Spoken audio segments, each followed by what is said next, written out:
但市伫6月1號即禮拜所分配16000劑疫苗，攏密集展開施打作業，預計當完成8到成。其中除了第一類嘅醫術人員，其中委託決定將部分優先予捍衛國家領空嘅飛行官，所以特別前往空軍第一聯隊關心所官兵施打嘅狀況，強調守護飛行員嘅健康，就是守護國家安全。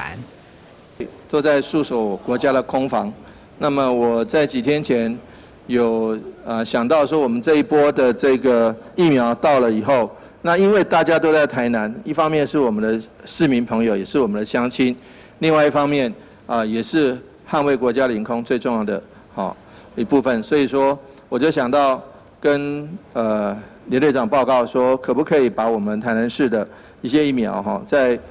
量能可以的情況下來優先提供給我們基地的各位同仁，還有這個化學兵8軍團化學兵的這個清消人員那謝謝連隊長，馬上把這個消息跟司令報告，那司令就跟部長報告，那也讓總統知道這個消息之後，就讓全國的這個我們的飛行員以及這個戍守空防最重要的這個各位一起來受到能夠國家的優先，把這個優先順位提到最前面。那一方面謝謝總統，謝謝部長，謝謝司令，那也非常感謝我們陳將軍，我們連隊長能夠照顧我們部署的這個用心。